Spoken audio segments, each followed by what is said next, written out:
For Nigeria, anytime you hear say national grid don collapse, e mean say the whole country don enter darkness. But wetin really be national grid and why e dey always collapse all the time? The national grid be like central highway wey dey carry electricity from where they dey generate am to where people dey use am. The system get three main parts: generation part, transmission part, and distribution part. Generation part be like power plant wey dey produce light, hydropower plant, gas, or thermal. Number 2, the transmission part be like high voltage lines wey dey carry the power across the country. This part na the work of transmission company of Nigeria. Number 3, the distribution part be like distribution companies wey dey share the light to home and businesses. Example, PHED, those people wey dey come cut the light when you no pay them money. Now, when dem say national grid collapse, na when this central system fail, that is, all the three parts of the system fall. Instead of distributing stable electricity, the grid go shut down completely and the whole country or large areas of the country go enter blackout. Why e dey collapse? Number 1, low generation. Nigeria dey generate only around 4,000 to 5,000 megawatts for over 200 million people. If one major plant trip or fail, the whole system go shake. Number 2, poor infrastructure. Many of the transmission lines and substations don old and they no dey maintain them well.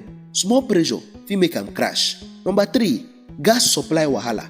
Most power plants dey run on gas. If pipeline get vandalism or supply delay, plants go reduce output and the grid no go fit balance. Number 4, load imbalance. The grid suppose balance between how much power dey produce and how much people dey consume. If demand pass supply or supply pass demand, suddenly the system go crash. The last one na system disturbances. Things like lightning strike, equipment failure, or poor coordination between generation companies, transmission companies, and distribution companies fit cause collapse. The effect of national grid collapse na very serious one.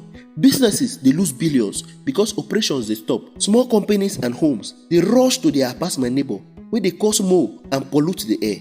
Confidence in the power sector dey drop and investors dey fear to put money. Ordinary Nigerians dey see am as evidence say light matter no dey improve. Government don talk many times about solution. Some of them include to decentralize the grid. We mean say many regions get their own mini grids, so one failure no go affect the whole country.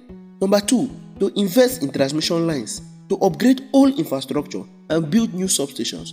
Number 3, to encourage renewable energy. Example, solar and wind no dey depend on gas so that dem fit reduce pressure on top the national grid. Number 4, stronger regulation. Make coordination between generation companies, transmission companies, and distribution companies tight to prevent small errors from turning into national blackout. Light matter for this country be like generator noise. E no dey ever quiet.